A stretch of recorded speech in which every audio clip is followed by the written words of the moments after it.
ముందుగా ఒక ప్లేట్‌కి నెయ్యి రాసి పక్కన పెట్టుకోండి.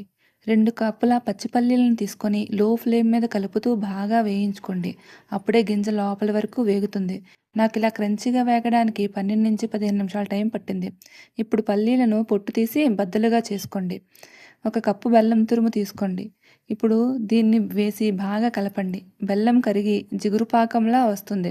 4, 5 నిమిషాలకు బెల్లం బుడగలు బుడగలుగా రావడం మొదలవుతుంది. అప్పుడు ఒక గిన్నెలో నీళ్ళు తీసుకొని దానిలో ఒక 3, 4 చుక్కలు వేసినట్లయితే అది సాగినట్లుగా వస్తే పాకం ఇంకా రాలేదు అని అర్థం. మళ్ళీ మళ్ళీ ఒక 2 నిమిషాల తర్వాత మళ్ళీ ట్రై చేయండి. టక్‌మని సౌండ్ వస్తే అది పర్ఫెక్ట్ పాకం అని అర్థం. ఇప్పుడు వెంటనే పల్లీలను వేసి స్టవ్ ఆఫ్ చేయండి. స్టవ్ ఆఫ్ చేసి కిందకి దించి బాగా కలపండి. బాగా కలిపిన తర్వాత నెయ్యి రాసిన ప్లేట్‌లోకి వేసి బాగా ఒక గ్లాస్‌తో గానీ, ఒక గిన్నెతో గానీ బాగా మొత్తం అంతా పరచండి. పరిచి ఒక అట్లకాడితో గానీ, చాకుతో గానీ ఘాట్లు పెట్టండి.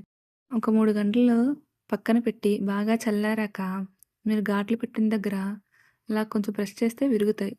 అంతే, ఎంతో క్రంచీగా ఉండే, కరకరలాడుతూ ఉండే పల్లి పట్టి రెడీ అయిపోయింది.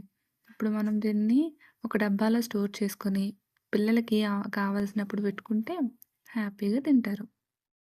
2 కప్పుల పల్లీలు, 1 కప్పు బెల్లం ఉంటే ఈజీగా ఈ పల్లి పట్టీని మీరు చేసుకోవచ్చు.